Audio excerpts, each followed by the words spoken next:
Hello and welcome back to Intoxicus Flanging. My name's Graham, and as always, I hope you all remember to bring a towel. And today we're going to be talking about the new Diablo 4 quarterly update blog, Flange, giving us some new updates on Diablo 4. And before we flange on into that, just a quick reminder to hit that, smash that subscribe button somewheres around on that side, and also hit that bell for notifications. That way you can always keep up to date on the new content as it flanges up. And let us flange on into it. Ahem. Let us flange on into it. There we go. Now we're flanging. So we got a few updates. Nothing like necessarily too massive. They do talk some about itemization and stuff, but not too much in depth. They show us some items that were dropped, so that's kind of going to be maybe the main focus. So they're talking about like some kind of development stuff where they're also talking about the BlizzCon demo and stuff. But one thing is like, they'll make demos and they'll test their stuff. This is what they talk about at first, is they call it blockout assets, where it's incomplete assets just to kind of like try things out, because then it's just less of a hassle and less time consuming to swap things out that don't work if they're not fully complete.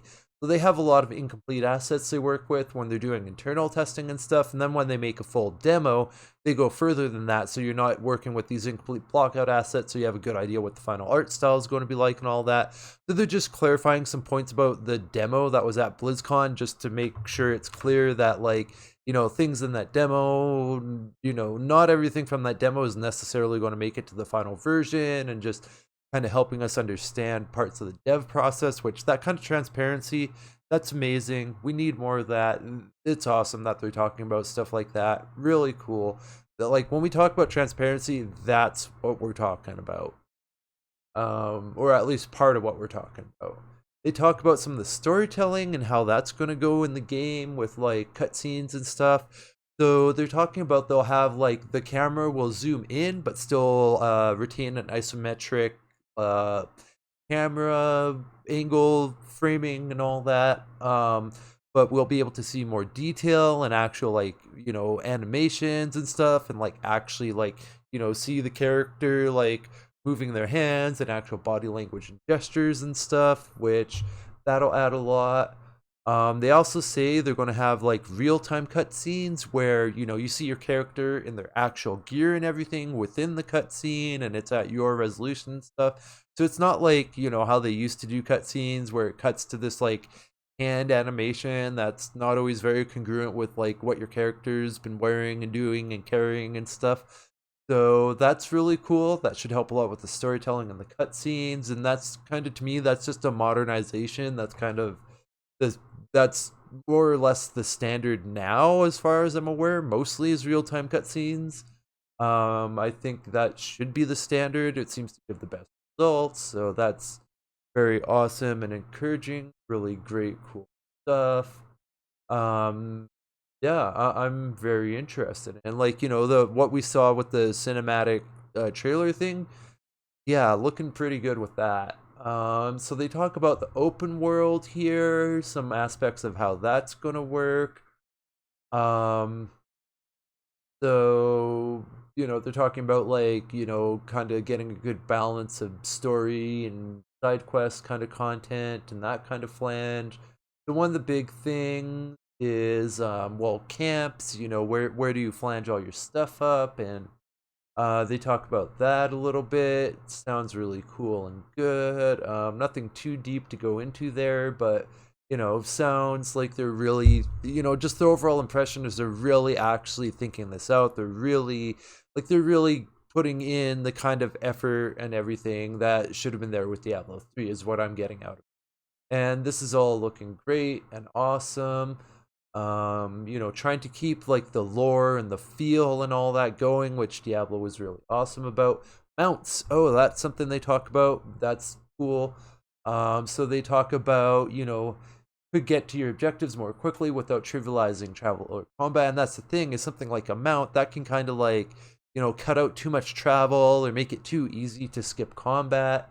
Itemization for mounts, that's cool. So that'd probably be like stuff like saddles, horse armor. Hopefully they won't do anything silly like Skyrim did back way in the day with that horse armor DLC fiasco. I doubt it. I'm trying to make a joke. That's probably not much of a joke. So apparently you can attach a trophy to the saddle. That's cool. So you can kind of like show other players you did something ridiculous or whatever. That's cool. So they talk about the multiplayer too. And they talk about how they want to balance it so you're not forced into multiplayer situations. So if you want to just go do it by yourself, be all single player, like me, that's generally how I play. Like I don't really like playing with randoms. I want to play with friends I really know. And then often when I have, it's just schedules and conflicts and that kind of stuff. So in the past it's been tricky to actually like get regularly coordinate with friends to play on a regular basis, and that's that has nothing to do with the game really. That's more just us coordinating our shit. But the point I'm trying to get to is generally I prefer to play by myself. For me this is awesome. So that's the thing with Diablo 3 is it felt like you're being forced into playing with others too much by all the buffs with playing with others, and I get the what they're going for, but it felt almost punishing if you wanted to play by yourself. Like you had too much of a disadvantage playing by yourself because there's so many buffs with playing with others. So if they balance that out so you still get benefits, but they're not so overwhelming, it's like the only optimal way to play is with the full party. And that's the problem. You can't have the ultimate way to play, or the ultimate optimal way to play, be only with the party. It needs to be balanced so you can be equally optimal with and without a party, but you still get bonuses.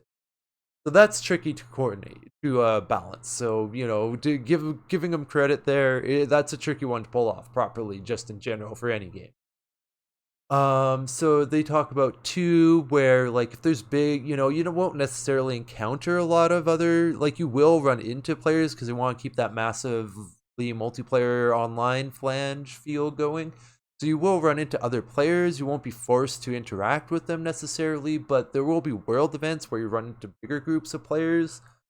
So that's really cool, and they might be going for more towards a WoW style raid thing with that, and that's cool. That's awesome. I like that. So this is looking and feeling really good.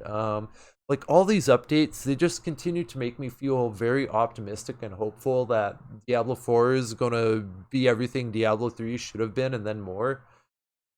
So far, like all this stuff they're releasing is looking pretty good. They're at least trying to be transparent in the right ways, although time will tell how successful they have been when we actually get the game, because there could be things where it's like, oh, you guys didn't tell us about these other things.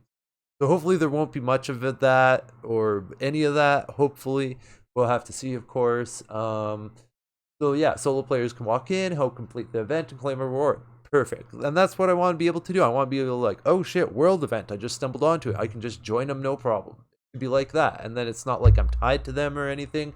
Like I join the event, we get it done, we all part our separate ways. Maybe I meet someone I want to party with later or something. It's yeah, this is all sounding good. You can also find them other ways apparently. Like, just what they're showing us just looks really good.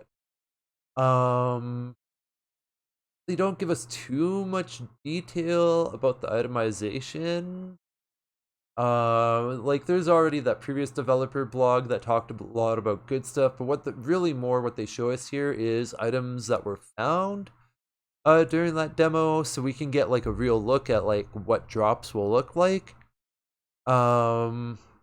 Looking pretty good. That heal to 47, that's interesting, because they had wound up with the problem with like lifesteal and life on hit, and you need attacks that help you regain life, but lifesteal became so overpowered, and that's not a problem with lifesteal, that's a problem with how they did the itemization. Fuck, how do I get out of this image I clicked on? What the fuck? Okay, it did open a new tab. Like, is this a tab or did it just like zoom in? Anyways, some of these legendary items are cool to look at. We got an Unraveler's Treads, a Worker's Conduit, Executioner's Gauntlets, which is a wrist brace, not a gauntlet. That maybe needs some rethinking there. Ire, Nature's Balance, and Chill Grip, which also doesn't look like gloves. So maybe the gloves need to look more like gloves and less like bracers, or they need to where's the hands? Where's the fingers? Gloves by definition have fingers. Little quirk there they need to think about. But yeah, not final. Anyways, I love how they have that pre-alpha, not final stamp there, just to hammer it in, which is good. They need to do that and like really make it clear you can't expect this to necessarily be in the final version of the game like you're seeing it now. This is just a preview. And these that kind of specific big in your face communication, that's important because some people like will just take this kind of stuff. If that weren't there, oh, I can't cover that up with my hand here. So let's pretend that wasn't there. If that wasn't there, yeah, people would just make ridiculous assumptions, like kind of maybe what happened with Anthem a little bit, where I don't think they intended people to interpret what they showed with Anthem as a final version, and that's still their mistake though. That's their mistake for not clearly communicating how much that could change. Anyways, I want to be clear with that, with bringing up Anthem, is it's still their mistake. Just in case that came across wrong. Anyways, let's look at the actual items now. So one of the problems with Diablo 3 was garbage stats, where it's just like just stats that didn't help, and we're looking better on that. I think it does overall look better so far from what we can see here.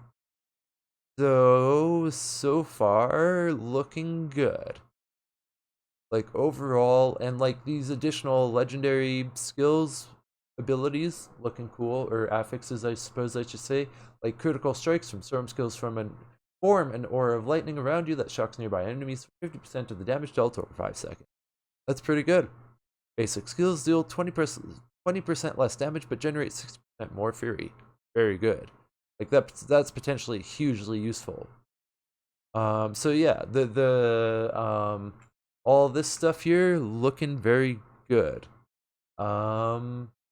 Yeah. So they talk about the playtest from BlizzCon and stuff like that. They think it's fun to play, but that's the thing is, you know, there's like a way you don't really have that outside perspective to kind of help you check yourself when you're in development, so you can get kind of this weird tunnel vision where you don't realize something's fucked up because you're just so used to it, and also you made the thing, so you understand how it works to all the levels. So then you hand it off to someone who's never played it before, knows nothing about it, and then they have to figure it out based on knowing not a fucking thing. And that's where you find out where something's really fun. And then you got their quality assurance playtesters who, at first, it's new to them, but then they keep on playing different iterations of the same thing. So those quality assurance playtesters can get sucked into that trap too. And then also there's just a human thing where sometimes people have a difficult time breaking negative news, like this shit just ain't fun, and they'll tell people what they want to hear. So I hope it's as fun as they're saying it is in the blog, but we won't really know till we get our hands on the game. But yeah, I gotta say it again. These blog posts and everything, huge to making me feel just like Diablo 4 is really going to be everything that Diablo 3 failed and fucked up on. I'm so happy they're doing these, and yeah, if Diablo 4 comes out and the result isn't congruent with these blog posts they've been releasing, holy fuck, people lose their minds. I don't think that's going to happen. It's just I can't help but have that thought that, like, you know, if these blog posts and the actual game wind up being like significantly incongruent, people are going to be like, okay, what the fuck? Because like they're really trying here to like keep us informed and be transparent. Like I can see they're really trying to do their best. But you know, it's Blizzard, it's Activision-Blizzard. I can't help but still be a little bit skeptical and be like, are they really telling us everything? Are they framing things in such a way to make them look better than they are? So I still have doubts and second thoughts and question things because just the track record of action of Activision-Blizzard. Not even talking about Diablo, just the company as a whole. Not the best track record, especially lately. They still have been putting out some good games, but yeah, like, the Warcraft 3 remaster, I didn't mind it, but I understand why some people would be upset about that. I just didn't have expectations set up about it, so I was kind of just open to whatever it was, and just me personally, I was happy enough with just better graphics for Warcraft 3. That's me, and I wasn't in touch with the previous hype and all things, and yeah, so if Blizzard does change things they've talked about in these blogs, they need to be very clear about what they're changing and that they're changing it. And not rely on, oh, but we said it was not going to be for sure. Still need to communicate if you change something significant. Can't just rely on, oh, we had a big disclaimer stamp that says alpha, not final. That's not enough. That's huge. That helps. That's necessary, but there does come a certain point where they need to very specifically be like, we're changing this thing we're talking about, and this is why. And hopefully Diablo 4 will turn out to be an awesome game, and this could maybe even be a model of like how to keep people in the loop, how to properly hype them, how to be transparent, because so far this is actually looking really good. Like this is actually like unexpectedly awesome from Activision-Blizzard, I have to say. And I just hope they're not bullshitting us, because like they could still be bullshitting us, and they could even like cognitive dissonance it in a way where they don't even realize they're bullshitting us, because they've got it all wrapped up in this cognitive dissonance, so they think it's all good, and that happens a lot too. So looking good with what they're showing us so far, but just I can't commit to being totally hyped about this. I still have to like check myself with some skepticism and second thoughts, just because this is Activision-Blizzard after all. But if they actually deliver us a real proper Diablo 4 that is going to be in many ways what Diablo 3 should have been in the fucking first place. Like, a lot of this open world shit, a lot of this shit they're talking about should have been in Diablo 3. The open world stuff should have been in Diablo 3. Like, especially then when open world, like, it was prime for Diablo 3 to go open world. Like, they fucked up so hard by just that one thing of not taking Diablo 3 to the open world direction Flange that we all know it wanted to be in the first place, and that's the thing. Diablo 3, we could tell it wanted to be more of an open world type thing. That's the direction it was trying to reach for from the very beginning. Or at least that's the sense I get. So for what they did with Diablo 3, it's just, I could go on for fucking days about how they fucked Diablo 3 up with like in-depth analysis. There's some content eventually one of these days I'll get to Flanging. So yeah, I guess that should pretty much wrap it up for today. If you like this video, give me a thumbs up. Give me a thumbs down, but if you give me that thumbs down, just give me some constructive feedback and criticism. Please be respectful, and also please be specific. It's just hard to take action on vague and unspecific criticism, so try and be specific. Please be respectful, and yeah, I'm new, still figuring a lot of this out, still getting my momentum and traction and all that going. So yeah, any constructive, respectful feedback that's specific enough to take action on is much appreciated. Thank you. Gotta throw out a thanks to the GoFundMe and Patreon supporters. Much thanks to the patrons. You guys are awesome. Super extra special thanks to the Valve Index GoFundMe donors. Wouldn't have the Valve Index, literally would not have the Valve Index without you guys. Just the way the financial randomness worked of when the timing dropped is like that was pretty much just enough to be able to make it happen. And yeah, so I'm just Half-Life Alyx has been awesome. Later tonight we're going to stream some other VR games. There's so many like other small kind of like tech demo kind of experiences that are really interesting, cool, and they're kind of filling up my hard drive too. So we're going to play a bunch of those just because they're fun and interesting, and also I want to get them off my hard drive so I can install other games. Because yeah, they're like 1, 2, 3, 5 gig kind of installs, but a handful of those adds up pretty quick, and I only have a 500 gig gaming drive that needs an upgrade to at least a 1 terabyte drive. GoFundMe donations would help with that. Hint, hint, wink, wink. I'm just being silly. Don't mind me. Anyways, I think I've covered all the things to cover. I'm sure I'm forgetting something as always. Yeah, I'm scatterbrained like that. If I don't write it down, I forget, and I don't write enough things down apparently. Although I got like fucking like a drawer full of notebooks, so I try. The effort's there. I literally have a fucking pile of notebooks. I should show you guys that don't get used enough. Anyways, being silly aside, hopefully I'll see you guys for this.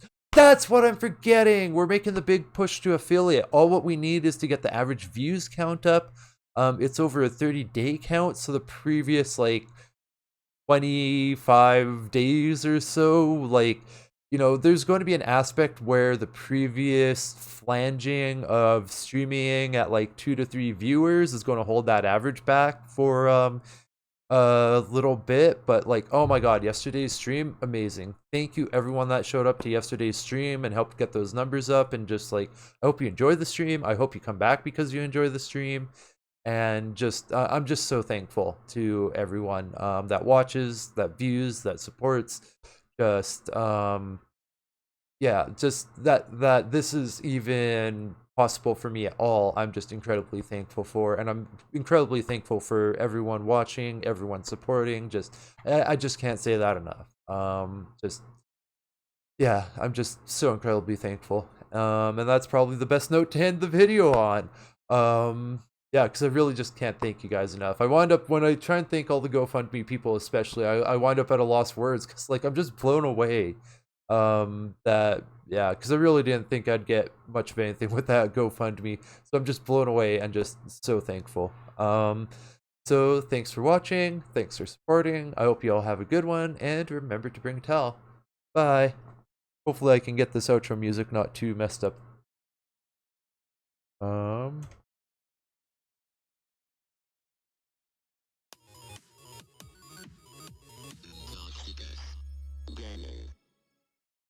Almost had it there. We'll get it smoothly one of these days.